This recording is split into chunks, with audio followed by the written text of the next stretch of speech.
ያው ለ6 ዓመት ሙሉ ከባለቤቴ ጋር እጅግ በጣም እንጨቃጨቃለን፣ እንጣላለን፣ እስከ መፋታትም ደረጃ ደርሰን ነበረ። ነገር ግን ይህንን ነገር ሰምቼ አደረኩኝ። መርካቶ ሄጄ ገዛዛሁኝ። ከዛ ግን ያው ግራዋውን በማታ ነበር የቆረጥኩትኝ። ግራዋ ብዬ የቆረጥኩት ግን ሌላ ቅጠል ነበረ። እኔ ግን ያው ነው ብዬ ጨቅጭቄ አብሬ ዘፈዘፍኩ አደርኩኝ። በስንተኛው ቀው ግን ገብቼ ሂጄ እዛ ቦታ ላይ ሳየው ግን ግራዋ አልነበረም ቅጠሉ፣ ሌላ ቅጠል ነበረ። ከዛ በኋላ ግን ነገሮች ተስተካከሉ። አምኜ ስላደረኩትኝ ነገሮች ተስተካክለውልኝ ከባለቤቴ ጋር አሁን በጣም በጣም እጅግ ጥሩ ፍቅር ላይ ነን። ከዛም አልፎ ተርፎ ቀድሚያት ከገባው ያው እንዳልኩሽ አብሲቱን ጥዬ እንጀራ ጋግሬ እጠብቃታለሁ። በዛ እጅግ በጣም ደስተኛ ሆናልኛለች። እኔ የእኔ መከፋት ሳይሆን እሷ ከልጆቼ ጋር ደስተኛ ሆና ማየት ነበር የምፈልገው። እግዚአብሔር ይመስገን ሁሉም ነገር ተስተካክሎልኛል። ደስተኛ ሆነናል እህቴ። አሁንም ብዙ ነገሮች ይቀሩኛል። ከዚህ በላይ ደግሞ እንደሚሳካልኝ ተስፋ አለኝ። የኔ ጌታ እናቴ አመሰግናለሁ። እልል በሉላችሁ። ፈጣሪ ባርክ። እልል ብለናል። ሰው አያችሁት አይደለ? መባረክ ደሩልኝ ማርትዬ፣ ወጣሁ በቃ የኔ ጌታ። እሺ ደህና ደርልን። ማመን መዳን ነው። አያችሁ ግራዋ ብሎ የቀጠፈው ግን ቅጠል ነው። አንድ እናት ጸበል አምጣልኝ ብለው ይልኩታል። ጸበሉን የሚገርምሽ ነገር እግሬን ያመኛል እና የደም ዝውውር መቋረጥ ብሎኝ ሐኪም ሰርጀሪ ሁሉ ተብያለሁ እና ያንቺን እንትን ሳይ ያንቺን ቪዲዮዎች ሳይ በቃ ሕክምናውን ተውኩትና ወደ አንቺ እንተልል ከዛ ስራይ ተስተካክሏል ብዬሻለሁኝ። ከዛ ከእንትና ጋር ጽፌ ናኒ ጋር አካውንት ልካልኝ ምናምን እንትን የሚለውን የሚዘፈዘፈውን የ30 ቀን ለመውሰድ ከዛ እሰራለሁ። ያ ብር እጄ ሲደርስ የቆየ ዕዳ ምናምን ይመጣብኛል። ያን ከፍላለሁ፣ እሰራለሁ፣ ያን ከፍላለሁ እና በቃ በጣም የሰይጣን ነገር ገርሞ አሁን የዕለት ዕቁብ ገብቻለሁ። በቃ የማይነካ ብዬ ማለት ነው የሚዘፈዘፈው እንትን ለማለት ለመውሰድ ከአንቺ ጋር ያንን እንትን ብያለሁ እና በቃ በጣም ለውጥ አይቻለሁ። እግዚአብሔር ይመስገን። ሰርቼ ዕዳ መክፈል ራሱ ትልቅ ነገር ነው። ነግርሽ ነው የማህፀን ጢም አለብሽ ተብያለሁ። የማህፀኑንም ከዩቲዩብ ላይ አይቼ እንትን ለማለት እንትን ላለው ንጹሉን ብዬ ነው ለማንኛውም እና የሚዘፈዘፈውንም ወስዳለሁ። እግዚአብሔር ካለ ድሬዳዋ ነው የምኖረው ነው። ድሬዳዋ ልጅ ነኝ። እናት እግዚአብሔር ይማርሽ፣ ቅዱስ ገብርኤል ይማርሽ። አሚን። ማርትዬ አሚን። ተደግጣል አይደል? ትፈሪያለሽ? በቃ አሁን አንቺ ጋር ስገባ እንጂ አንቺ ጋር ስገባ አሁን በቃ እውነት ነው። ኔትወርክ ራሱ እምቢ ብሎኝ በስንት መከራ ነው እየነቀለኝ እንትን ያልኩት። መድኃኒዓለም ያርግልሽ። ዕዳሽን እየከፈልሽን ያለሽው እግዚአብሔር ደግሞ ጠባሳሽን ያስቀመጠብሽን የጠባሳ ደግሞ እግዚአብሔር ያፍርስልሽ። እሺ ገብርኤል ውስጥሽ ያለውን ጠባሳ መድኃኒዓለም ያፍርስልሽ። ልክ ዕዳሽን እየከፈልሽ እንዳለ ሁሉ ዕዳ መክፈል በራሱ ቀላል ነገር አይደለም። እውነት ያለባችሁን ብድር ዕዳም የሰው ዕዳ ሲመጣባችሁ የሆነ ሰው እንዴት እንደሚያሳቅቅ እግዚአብሔር ደግሞ ዕዳሽን ይክፈልልሽ፣ ፈውስ ያርግሽ፣ ካለሽበት ይማርሽ። እጢ ምናምን የለብሽም፣ አንቺ ነፃ ነሽ። እሺ እግዚአብሔር ይማርሽ፣ ቅዱስ ገብርኤል ይማርሽ፣ መድኃኒዓለም ይማርሽ። አሜን አሜን እህቴ አሜን። እግዚአብሔር ያሳካልሽ ብለናል። እንግዲህ ገቢዋ ፏፏ ብሎላታል። ከባሏ ጋር ተስተካክላለች። አቦይ መች ነው የምትታደል የድሬ ልጆች ስትሆኑ ሚኪ የሀገሬ ልጅ አመሰግናለሁ። እግዚአብሔር አሜን በይ አሜን በይ። እውነት ድጋሚ ምስክርነት አለው። እኔ እናት ደህና ነሽ? እንዴት አመሸሽ? አለሁልሽ ውዴ። አዝዬ ሁላችሁም ሰላም ናችሁ? ደህና ነን።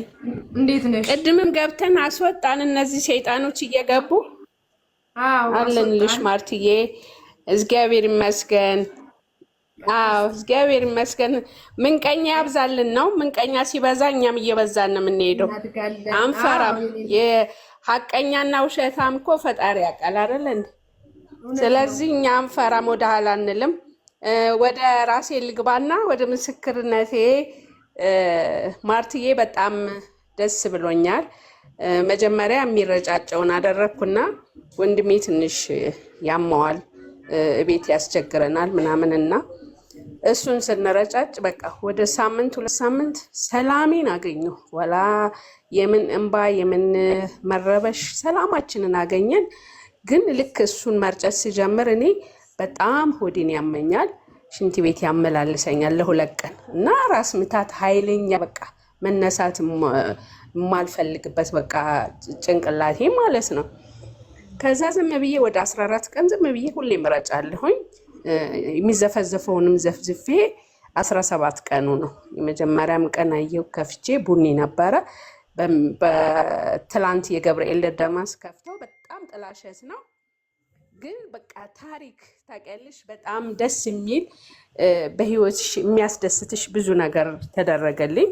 እሱንም ምንድነው እኔ በኦክሲጅን ነበር የምተነፍሰው እና አንቺ ጋር ማዳመጥ ሲጀምር ነው ኦክሲጅኑን አውጥቼ ከቤት ያስወጣ ነው የሸጥኩት ማለት ነው። እና እዚህ ልቤ ይሄንማ እልል እንበል አንዴ። ቆይ እልል እንበል በእናታችሁ። እና ማርትዬ እውነቴን ነው በቃ እናቴ በጣም ፈርታ መውጣት የለበትም ከዚህ ቤት ስትለኝ፣ አይ እኔ አልፈልግም በቃ ይሄ ቁሞ ሳየው መኝታ ቤት ስገባ በጣም እየጨነቀኝ ነው፣ አልፈልግም በቃ በራሴ መተንፈስ አለብኝ ብዬ ነው ያወጣሁትና ልጆቼም ተቆጥተውኝ ነበረ። ድንገት ብትታመሚ ሲሉኝ እኔ አልፈራም ከዚህ በኋላ ብታመም እግዚአብሔር የፈጠረኝ ከሆነ እንደ ሰው መተንፈስ አለብኝ፣ ኦክሲጅን አልጠቀምም ከዚህ በኋላ ብዬ እሱን አውጥቼ ጣልኩኝ።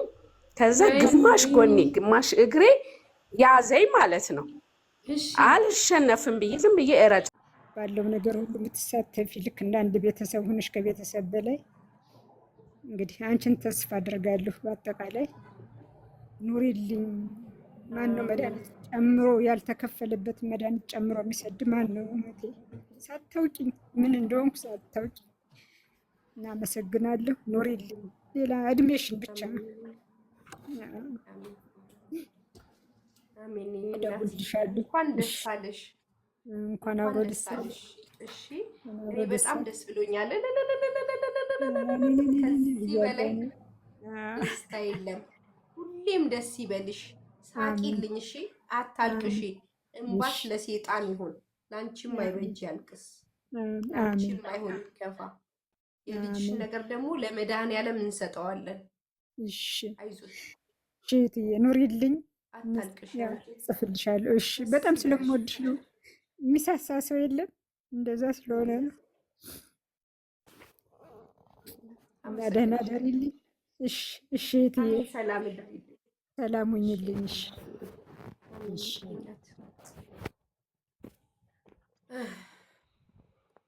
እናት እኔ በጣም ነው ደስ ያለኝ። እውነት በጣም ስሜታዊ ነው የሆንኩት። አልሰማሁሽም ወላ ሁሉ በደንብ ረክቼ እንዴ ወደ ካንሰር ይቀየራል እየተባልኩ ነበር። አንዴ እና ቶሎ ይውጣ ነበር። አዎ ድገሚው እንዳዲስ አንዴ ድገሚልኝ። ኮፒ ሊንክ አርጉ፣ በደንብ ሼር አርጉ። እስቲ ልስማ። እሺ እናንተም ስሙ። ደስ የሚል ምስክርነት ነው ብታዩት። ምንድነው የማህፀን በር ካንሰር በየጊዜው ቴስት መደረግ ነበረብኝና ላረግ ሄድኩኝ። የሚታይ ነገር አለ፣ ቶሎ ይውጣ ተባለ። ማህፀኔ ማለት ነው። ምንድነው በየጊዜው ቶሎ እንትን እየጨመረ ስለሚመጣ ቶሎ የሚታይ ነገር ስላለ ቶሎ ይውጣ፣ ማህፀኑ ይውጣ ተባልኩኝ። ከዛ እኔ ወዲያው ጸበል ሄድኩኝ። ከዛ ደግሞ እዚህ ሰማ ነበረ።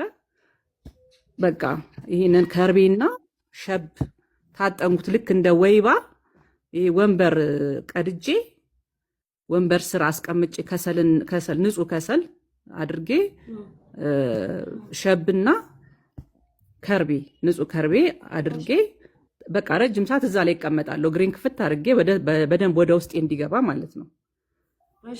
ከዛ አንድ 3-4 ቀን ያደረኩት። ከዛ በኋላ እንደገና መምትም ማለት ነበረብኝ ጊዜ እንዳይሄድ መመርመር ነበረብኝና ሄድኩኝ።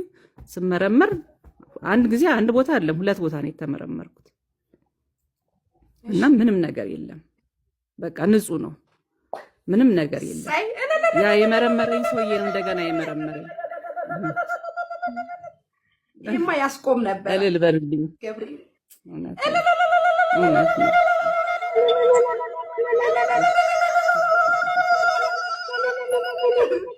እሰይ የታባቱ ዲያብሎስ ስራው ይፍረስ። እሰይ እሰይ ይበልሽ የኔ እናት፣ እንኳን ደስ አለሽ የኔ ውድ። እንኳን አብረው ደስ አለን የኔ እናት። በጣም አመሰግናለሁ። እግዚአብሔር ይስጥሽ። እኔ ለልጆቼ አቆምሽኝ፣ ለልጆችሽ ደግሞ እሱ ይቆምልሽ የኔ እናት። የልጆችሽ እናት አላውቅም። ልጆች አሉሽ አይደለም የኔ እናት?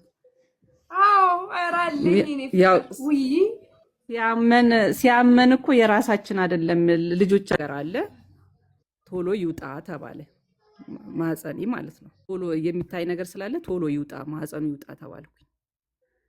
ከዛ እኔ ወዲያው ጸበል ሄድኩኝ። ከዛ ደግሞ እዚህ ሰማ ነበረ።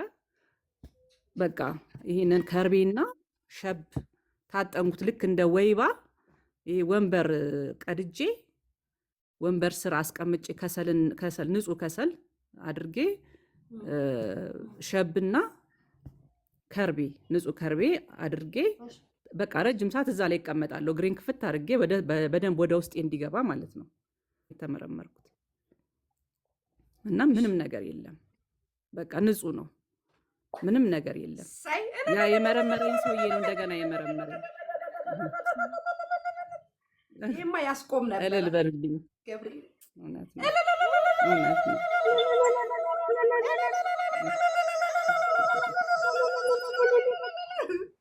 እሰይ የታባቱ ዲያብሎስ ስራው ይፍረስ። እሰይ ይበልሽ የኔ እናት፣ እንኳን ደስ አለሽ የኔ ውድ።